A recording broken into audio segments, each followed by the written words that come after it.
అర్జునుడితో యుద్ధం చేస్తున్న పురుష శ్రేష్ఠుడైన కర్ణుడు అడ్డంగా చూస్తూ నెమలి ఈకలు కలిగి సానపెట్టబడిన 10 బాణాలతో అర్జునుణ్ణి గాయపరిచాడు. అంతటా అర్జునుడు వరాహ కర్ణాలు అనబడే 12 పదునైన బాణాలను చక్కగా ప్రయోగించి కర్ణుణ్ణి గాయపరిచాడు. ఇంకో బాణాన్ని తన చెవిదాకా లాగి కర్ణుడిపై ప్రయోగించాడు.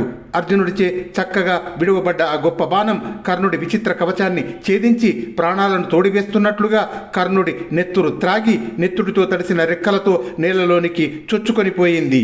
కర్రతో కొట్టిన పాములాగా ఆ బాణపు దెబ్బకు కోపించిన కర్ణుడు వెంటనే విషసర్పం మహావిషాన్ని క్రక్కినట్లుగా గొప్ప గొప్ప బాణాలను అర్జునుడిపై కురిపించాడు.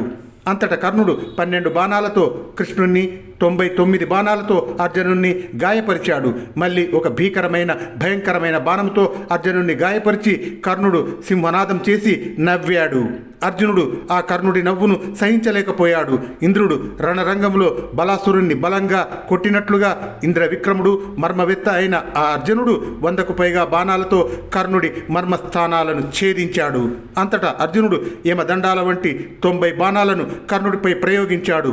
ఆ బాణాలతో శరీరం గాయపడగా వజ్రాయుధపు దెబ్బకు బ్రద్దలైన కొండలాగా కర్ణుడు వ్యధ చెందాడు. గొప్ప మనులు, వజ్రాలు, బంగారు నగలు అలంకరింపబడిన కర్ణుడి కిరీటాన్ని, విలువైన కుండలాలను అర్జునుడు బాణాలతో కొట్టి నేల కూల్చాడు.